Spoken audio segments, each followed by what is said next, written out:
José Napoleón Duarte Fuentes nació el 23 de noviembre del año 1925 en San Salvador, El Salvador, siendo hijo de José Duarte y Amelia Fuentes. Duarte creció en el seno de una familia trabajadora que había logrado ascender de la pobreza rural hacia una vida más estable en la capital. Su madre, Amelia Fuentes, comenzó trabajando como costurera y vendedora en los mercados de San Salvador. Con esfuerzo y dedicación, logró establecer una pequeña y próspera fábrica de dulces que se convirtió en el principal sustento de la familia. Su padre, el señor José Duarte, comenzó siendo sastre en su juventud, luego se dedicó a la zapatería y trabajos manuales. Además, ayudaba a su esposa en la distribución de los dulces que ella producía. Durante su infancia, Duarte vivió en un entorno modesto pero estable. Desde pequeño mostró disciplina y dedicación en sus estudios, los cuales realizó en el Liceo Salvadoreño, donde destacó por su capacidad para las matemáticas. Su buen desempeño académico le permitió obtener una beca para estudiar en una universidad en Estados Unidos, donde en 1948 se graduó como ingeniero civil. Durante su época universitaria, Duarte trabajó lavando platos y en una lavandería universitaria para poderse costear su manutención y parte de sus estudios. A su regreso a El Salvador, Duarte continuó su formación en la Facultad de Ingeniería de la Universidad de El Salvador. Se incorporó a proyectos de construcción y obras públicas, demostrando eficiencia y mucha responsabilidad. Llegado el año de 1951, contrajo matrimonio con Inés Durán, hija de un reconocido empresario inmobiliario, amigo de la familia, y quien también era su padrino de bautismo. La pareja se estableció en San Salvador y llegó a tener 6 hijos: José, Inés, Alejandro, Ricardo, Javier y María Eugenia. Pero ese mismo año su interés por los temas sociales y de gobierno lo llevaron temporalmente a los Estados Unidos para cursar estudios de ciencias políticas y administración pública en una universidad de Indiana, y en 1954 se estableció definitivamente en San Salvador. A su regreso comenzó a trabajar en la constructora de su suegro. A la misma vez que trabajaba con él, impartía clases de cálculo de estructura de materiales en la Universidad de El Salvador y matemáticas, topografía y balística en la Escuela Militar Capitán General Gerardo Barrios. Para esa época, El Salvador vivía un periodo de agitación política y social marcado por los gobiernos militares y una creciente desigualdad económica. Durante esos años comenzó a vincularse con círculos de profesionales y académicos que discutían sobre la situación del país y la necesidad de reformas. De esos encuentros surgiría la idea de crear un movimiento político que promoviera los valores de la democracia cristiana, basados en la justicia social, el respeto a la dignidad humana y la participación ciudadana. Es así como en el año de 1960, Duarte se unió a un grupo de jóvenes profesionales que fundaron el Partido Demócrata Cristiano, conocido por sus siglas como PDC, una nueva alternativa frente al dominio militar que había caracterizado la política salvadoreña durante décadas. Dentro del partido, Duarte destacó por su capacidad de liderazgo y su facilidad para comunicarse con la gente. Su formación técnica le daba un perfil distinto al de los políticos tradicionales. Era un hombre que hablaba con sencillez, que conocía los problemas de las comunidades y que podía explicar con claridad sus ideas. En 1964, el PDC decidió presentar candidatos a elecciones municipales. Duarte fue postulado como candidato a alcalde de San Salvador. Su campaña se centró en la mejora de los servicios públicos, el ordenamiento urbano y la participación ciudadana, y para los comicios del 8 de marzo de 1964, su triunfo fue sorpresivo. José Napoleón Duarte asumió la alcaldía de San Salvador, marcando el inicio de su carrera política activa.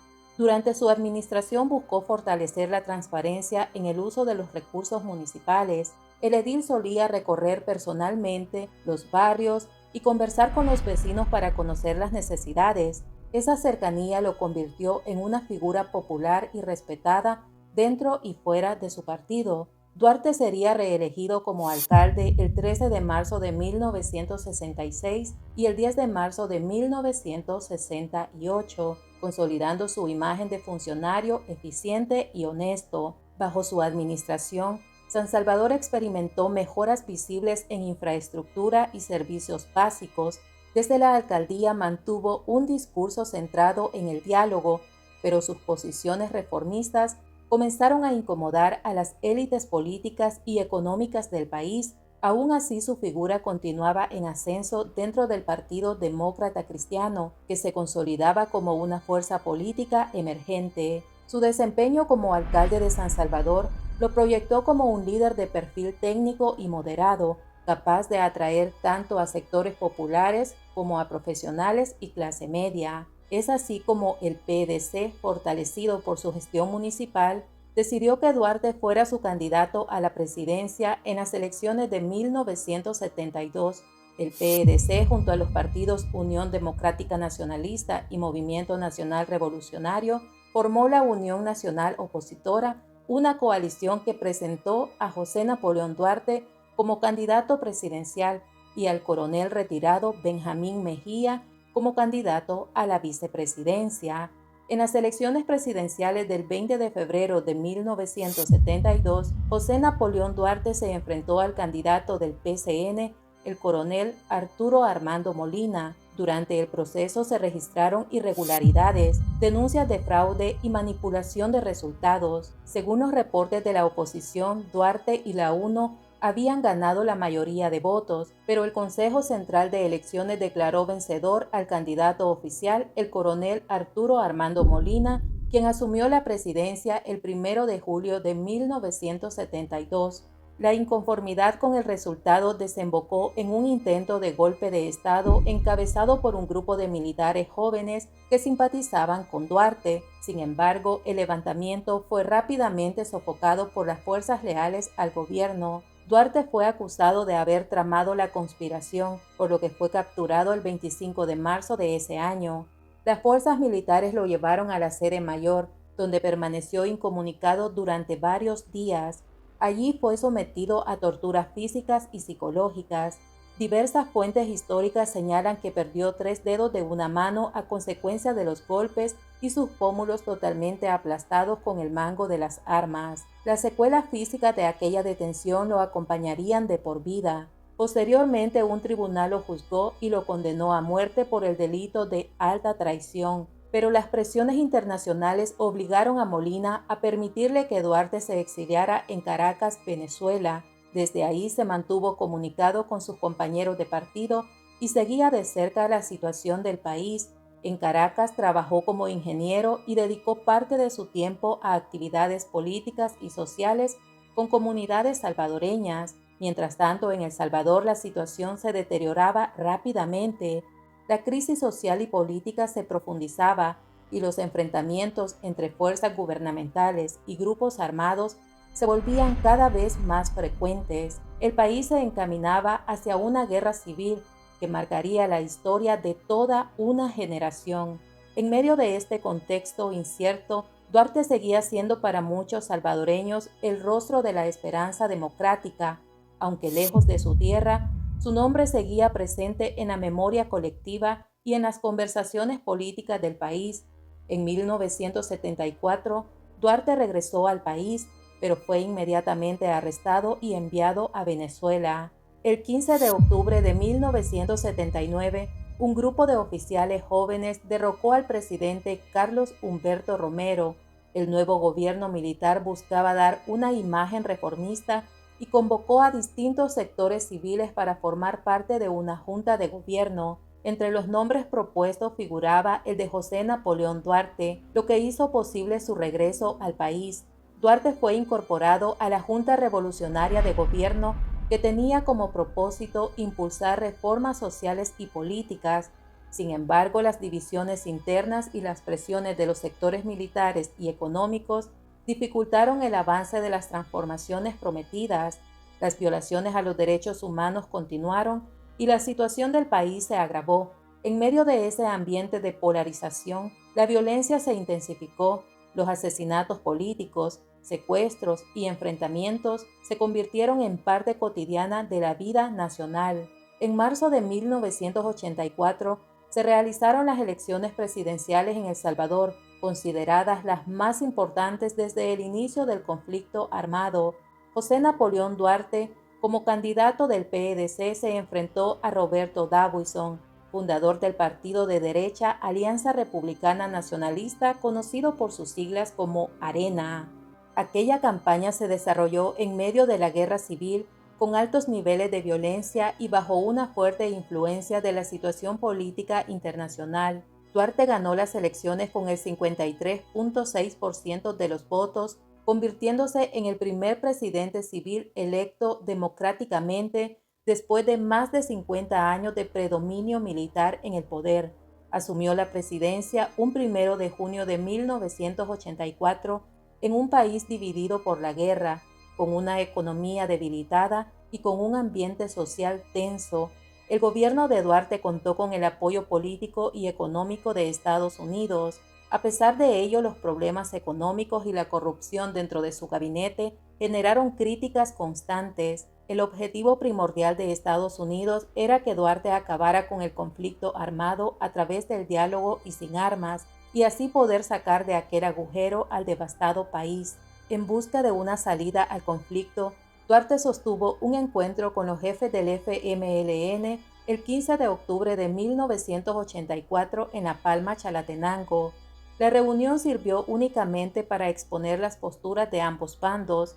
Duarte propuso negociaciones de paz condicionadas al desarme y la desmovilización de la guerrilla con el fin de incorporarla a la vida política. El mandato de José Napoleón Duarte no estaría exento de polémicas y señalamientos por malversación de fondos y decisiones económicas cuestionadas.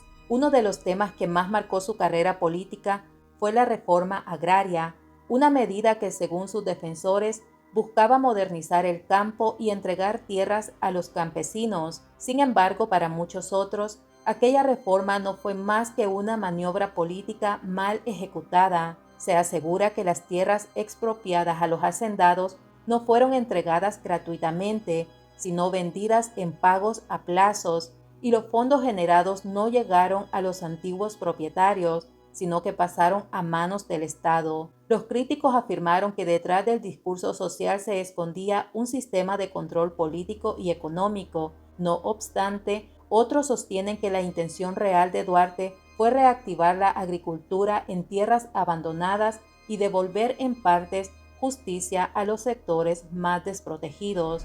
En el mismo contexto, la nacionalización de la banca y del comercio exterior se extendió como una medida complementaria a la reforma agraria. El Estado pasó a controlar la captación de fondos y las operaciones de exportación, una decisión que provocó fuertes tensiones con los sectores privados más poderosos del país.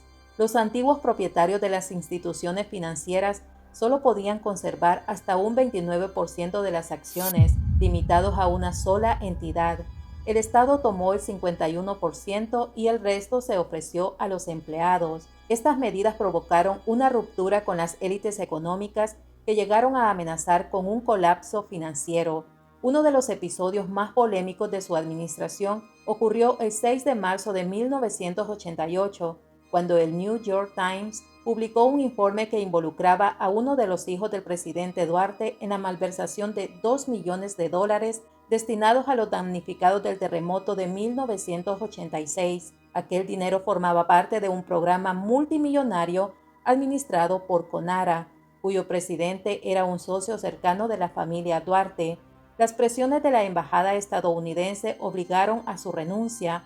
Ante la ola de críticas, la familia del presidente se vio forzada a devolver parte de los fondos, 566.517 colones, mediante la emisión de un documento que la prensa llamó el cheque de la vergüenza. Aquel monto correspondía a fondos públicos que habían sido canalizados a una fundación ligada a su entorno familiar. También se denunció que unas casas donadas por el gobierno de Estados Unidos para los damnificados fueron vendidas a plazos en lugar de ser entregadas gratuitamente como se había prometido. A finales de 1987, mientras Duarte aún ejercía como presidente, comenzó a mostrar signos de debilitamiento físico, perdía peso con rapidez y sufría dolores estomacales frecuentes. En un inicio, su entorno atribuyó estos malestares al estrés y al cansancio propio del cargo, pero los exámenes médicos revelaron algo más grave. los doctores confirmaron que Duarte padecía de un cáncer de estómago en una etapa avanzada, noticia que mantuvo reservada durante los primeros meses. Desde entonces su salud comenzaría a deteriorarse de forma visible, aunque se mantuvo al frente del gobierno hasta el final de su mandato. José Napoleón Duarte cerró su vida pública con la misma serenidad con la que había iniciado, como un hombre convencido de que la política debía servir al pueblo. Tras concluir su mandato, su estado de salud empeoró y fue trasladado a Estados Unidos para recibir tratamiento médico especializado contra el cáncer de estómago en un hospital de Texas. Finalmente, el exmandatario murió el 23 de febrero de 1990 en San Antonio, a los 64 años de edad, a causa de un paro cardíaco causado por una embolia pulmonar que le produjo el cáncer hepático incurable. Algunos relatos sostienen que pasó sus últimos días en su casa de San Salvador, acompañado de su familia, pero los registros oficiales indican que su muerte ocurrió en Estados Unidos. Tras su fallecimiento, su cuerpo fue trasladado a El Salvador. Su cuerpo fue velado en la capilla ardiente durante 3 días y 2 noches en la Iglesia María Auxiliadora de San Salvador. Posteriormente, sus restos fueron sepultados en el cementerio Jardines del Recuerdo de la capital, San Salvador. Y bueno, familia misteriosa, hemos llegado al final de este caso. Me gustaría saber si ya conocían parte de la historia de José Napoleón Duarte. Espero que estén bien donde quiera que se encuentren. Nos vemos en una próxima historia de casos, crimen y misterio. Adiós.